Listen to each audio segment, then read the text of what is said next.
ஆதி என்னும் பராபரையே, அன்பான மனோன்மணியே, ஜோதி எனும் பஞ்சகத்தாலே, சொற்பெரிய கரிமுகனே, தீது நீக்கும் கந்தவளே, திருத்துகின்ற குருநாதர்களே, 18 சித்தர்களே, பண்பான பரமசிவமே, ஓதியே ஜோதிடங்கள் உரைப்பதற்கு நாத விந்து வடிவாக நல்ல துணை ஆவீரே.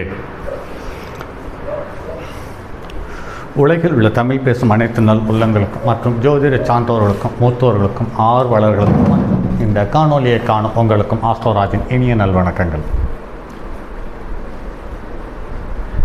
ஜோதிடம், ஆன்மீகம், வாழ்வியல், மருத்துவம் என்ற 4 தலைப்புகளில் தொடர் காணொலிகளாக கொடுத்து வருகிறோம். அந்த வகையில் இன்றைய பதிவு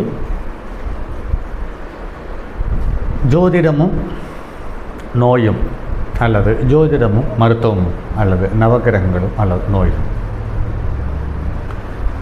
ஒரு ஜாதகத்தில் எந்த கிரகங்கள் தசாபுத்தியை நடத்தும் பொழுது நோயை தருகிறது, கடனை தருகிறது, வம்பு வழக்கை தருகிறது என்பது சார்ந்த தகவல்களை ஒவ்வொன்றாக பார்க்கிறோம்.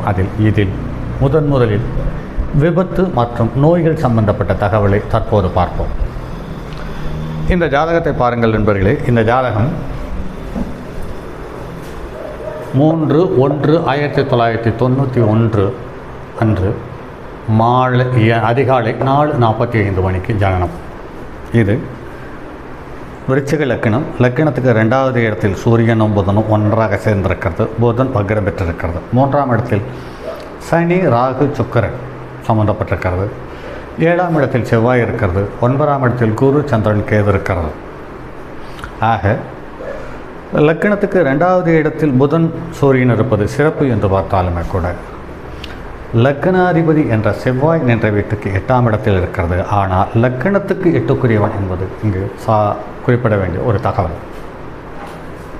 அதே சமயத்தில் இந்த ஜாதகம் 22/6/2026 ஆக போன வருடம் கடந்த மாதம் 22ஆம் தேதி ஆஞ்சியோகிராம் செய்யப்பட்டிருக்கிறது. இதயத்தில் 2 வால்வு அடைபட்டு இருக்கிறது. ஆக இரத்த ஓட்டம் சீராக இல்லை. உடனே ஆஞ்சியோ பண்ணியாக வேண்டும் என்று ஆஞ்சியோகிராம் மருத்துவத்தை செய்திருக்கிறார்கள். ஒரு காலத்தில் கொலஸ்ட்ரால் சம்பந்தப்பட்ட தொந்தரவுகள் வந்து அது 60 வயது 70 வயதை கடந்தவர்களுக்கு இதயம் சம்பந்தப்பட்ட தொந்தரவுகள் வரும். ஆனால் தற்போது 1991 பிறந்த இவருக்கு இன்று 35 வயதே ஆகிறது. 35 வயதிலேயே இந்த ஆஞ்சியோகிராம் செய்ய வேண்டிய கட்டாய சூழ்நிலைக்கு வந்திருக்கிறது. இதற்கு காரணம் என்னவென்று பார்த்தால் தற்போது சுக்கிர திசை சனி புத்தி நடக்கிறது. சனி மாரகத்துக்கு நிகரான கண்டத்தை தரக்கூடியவன்.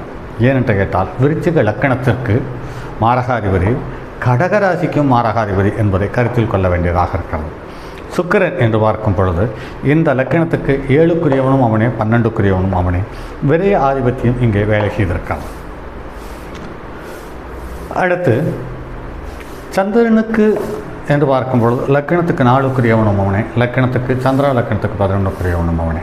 ஆக இது லக்கணத்துக்கும் ராசிக்கும் 2க்குமே சனியும் சுக்கிரனும் முன்னுக்கு பின் முரணான சூழ்நிலையில் அமைந்ததால் இந்த இதயத்தில் அடைப்பு ஏற்பட்டிருக்கிறது என்பது அடையாளப்படுத்தப்பட்டிருக்கிறது. அதே சமயத்தில் பாருங்கள் நண்பர்களே, ஒரு ஜாதகத்தில் 1க்கு மேற்பட்ட கிரகங்கள் ஒரே கிரகத்தினுடைய நட்சத்திரத்தின் சாரத்தில் இருக்கும் பொழுது பலமான பாதிப்புகளையும் சங்கடங்களையும் அதிகமாக சந்திக்க வேண்டிய சூழ்நிலை இருக்கிறது. இதில் குறிப்பாக கூற வேண்டுமென்றால் ஒரு ஜாதகத்தில் அஷ்டமாதிபதி அல்லது மாரகாதிபதியினுடைய புள்ளியை பெற்று லக்கணம் அமைந்திருக்கும் பட்சத்தில் அவருக்கு வாழ்க்கையில் மரண கண்டத்தை சந்திக்காமல் வாழ்ந்துவிட முடியாது என்பது நடைமுறை அனுபவம். அந்த வகையில் பார்க்கும் பொழுது இங்கு லக்கணம் கேட்டை நட்சத்திரம் 2ஆம் பாதத்தில் அமர்கிறது. அடுத்தது சந்திரனும் ஆயில்ய நட்சத்திரத்தில் அமர்ந்து விடுகிறது. குருவும் ஆயில்ய நட்சத்திரத்தில் அமர்ந்து விடுகிறது. ஆக லக்கணத்துக்குரிய செவ்வாய் வீடு அது பகை கிரகமான புதனுடைய நட்சத்திரத்தில் 8க்குரியவனுடைய நட்சத்திரத்தில் அமர்ந்திருக்கிறது. அடுத்தது சந்திரன் என்று பார்க்கும் பொழுது தான் நின்ற வீட்டுக்கு 12க்குரியவனுடைய ஆயில்ய நட்சத்திரத்தில் அமர்ந்திருக்கிறது. அதற்கு அடுத்து குரு என்று பார்க்கும் பொழுது அதுவும் தான் நின்ற வீட்டுக்கு 12க்குரியவனுடைய நட்சத்திரத்தை பெற்றிருக்கிறது. ஆக 8வது வீட்டில் இருக்கக்கூடிய புதனுடைய நட்சத்திரத்தில் அதிகமான கிரகங்கள் இருக்கிறது. அது வலுவாக இருக்கிறது. அதாவது 2/5க்குரியவனே 8க்குரியவனுடைய நட்சத்திரத்தில் இருப்பது பலமான பாதகத்தை சம்பாதித்திருக்கிறது. அதே சமயத்தில் 11க்குரியவனுடைய நட்சத்திரம் என்று பார்க்கும் பொழுதுதான் இங்கு சற்று முரண்பாடாக அமைகிறது. உடல் நலத்தில் வளமான பாதிப்பை தந்தாலும் பொருளாதார ரீதியாக இவர் சாலச்சிறந்த வருமானத்தில் இருக்கிறார். அதாவது இன்று 5 லட்ச சம்பளத்தில் இருக்கிறார் என்பது குறிப்பிடத்தக்க விஷயமாக இருக்கிறது. அடுத்து புதன் வக்ரம் பெற்று மிக குறைவான பாகை பெற்றிருக்கிறது. ஒரு ஜாதகத்தில் எந்த ஒரு கிரகம் மிக குறைவான பாகை பெற்றிருக்கிறதோ அது அதிகமாக தொல்லை தருகிறது, பலமான நெருக்கடிகளையும் சங்கடங்களையும் தருகிறது.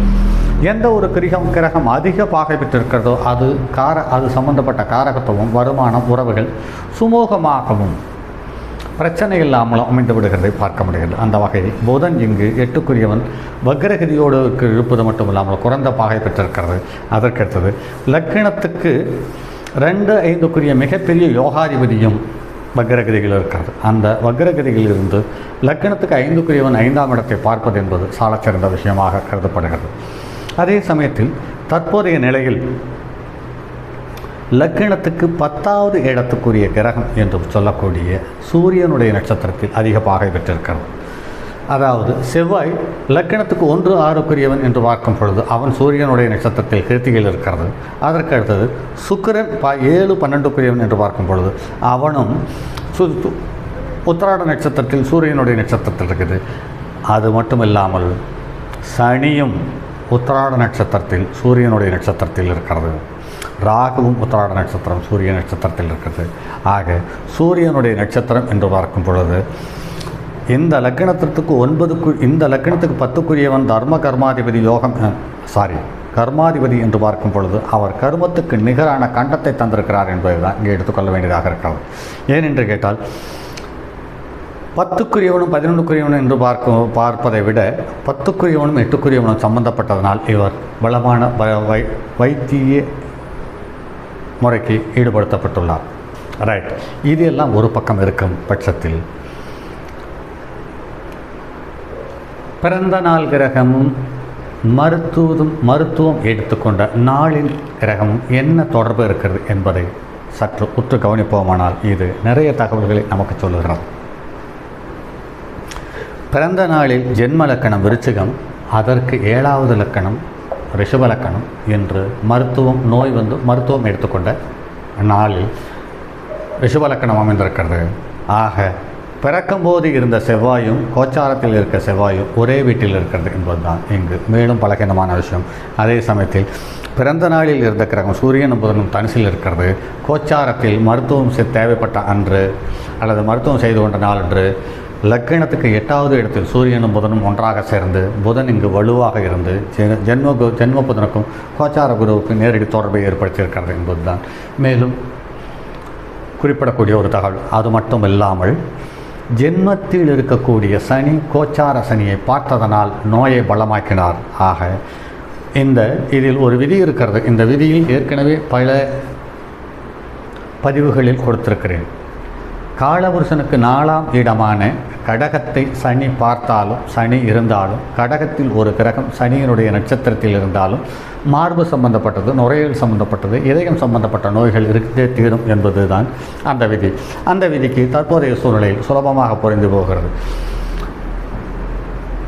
குரு என்று பார்க்கும் பொழுது சந்திரனுக்கு 6க்குரியவனும் அவனே, சந்திரனுக்கு 9க்குரியவனும் அவனே. அதே சமயத்தில் உடல் காரகனான சந்திரன்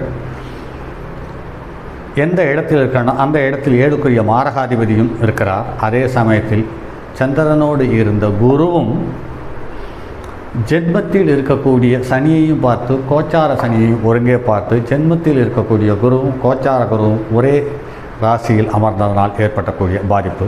அதே சமயத்தில் மருத்துவம் எடுத்துக்கொண்ட நாள் என்றும் பார்த்தீர்களே, ஆனால் குருவும் ஜென்ம குருவும் கோச்சார குருவும் ஒரே இடத்தில் இருக்கிறது. ஜென்ம சுக்கிரனை கோச்சார சுக்கிரனும் பார்க்கும் பகுதியாக அமைந்து விடுகிறது. ஆக இங்கே ராகு கேதுவை தவிர சந்திரனை தவிர மீதி எல்லா கிரகமும் பிறந்த நாளைய கிரகத்திற்கும் கோச்சாரத்தில் மருத்துவம் எடுத்துக்கொண்ட நாளைய கிரகத்துக்கும் ஒன்றுக்கொன்று தொடர்பாக இருந்திருக்கிறது என்பது மிகவும் யோசிக்க வேண்டிய ஒரு தகவலாக இருக்கிறது. செவ்வாயும் ஜென்மத்துக்கும் கோச்சார கிரகத்துக்கும் தொடர்பு இருக்கிறது. சூரியனும் புதனும் ஜென்மத்துக்கும் கோச்சார கிரகத்துக்கும் தொடர்பு இருக்கிறது. குரு என்று பார்க்கும் பொழுது ஜென்மத்துக்கும் கோச்சார கிரகத்துக்கும் தொடர்பு இருக்கிறது. சுக்கிரன் என்று பார்க்கும் பொழுது ஜென்மத்திற்கும் கோச்சார கிரகத்துக்கும் தொடர்பு இருக்கிறது. அதே சமயத்தில் குரு ஜென்மச்சனியையும் பார்த்து கோச்சார சனியையும் பார்த்தான். ஆக இவர் வைத்தியத்திலிருந்து அல்லது மருத்துவத்திலிருந்து வெளி வர முடியாது அல்லது தப்பிக்க முடியாது என்ற ஒரு இக்கட்டான சூழ்நிலை தந்திருக்கிறது. அதுக்கு அடுத்தது சுக்கிர திசை சனி புத்தி என்பது லக்கணத்துக்கு ஸ்திர லக்கணங்களை ஆன ரிஷப லக்கணம், செம்ம லக்கணம், விருச்சிக லக்கணம், கும்ப லக்கணம், இந்த 4 லக்கணத்துக்காரர்களுக்கு 3ஆம் இடத்தில் இருக்கக்கூடிய கிரகம் மரணத்துக்கு நிகரான கண்டமோ அல்லது மரணத்தை சந்தித்து விடலாமா என்ற பெரிய அளவில் அவமானத்தை தராமல் கடப்பதில்லை என்பது எண்ணற்ற ஜாதகத்தில் பார்த்திருக்கிறோம். அந்த விதி இங்கேயும் பொருந்தி போனது என்பதுதான் மேலும் குறிப்பிட வேண்டிய ஒரு தகவல். ஆக எந்த லக்கணமாக இருந்தாலும் கடகத்தை சனி பார்த்தாலும் சனி இருந்தாலும் கடகத்தில் ஒரு கிரகம் சனியினுடைய நட்சத்திரத்தில் இருந்து சனியினுடைய தொடர்பு ஏற்பட்டாலும் மார்பு, இதயம் மற்றும் வாழ்வுகள் சம்பந்தப்பட்டது இரத்த தமனிகளில் ஏற்படக்கூடிய உள்ளே சென்று வரும் இரத்தத்தினுடைய அளவு குறைந்தோ அல்லது இயல்பு நிலைக்கு கூடியோ பாதிப்பை தருகிறது என்பது மருத்துவ ஜோதிட நூலில், அதாவது திரு GK அவர்களின் நூலில் சொல்லப்பட்டுள்ளது. அந்த விதி அப்படியே இங்கே பொருந்தி போனது என்பதுதான் அதிசயத்திலும் அதிசயம். சரி நண்பர்களே, மற்றும் அடுத்தது ஒரு பதிவில் சந்திப்போம். அதுவரை உங்களிடமிருந்து விடைபெறுவது உங்கள் அன்பு நண்பன் M. ராஜரத்தினம்.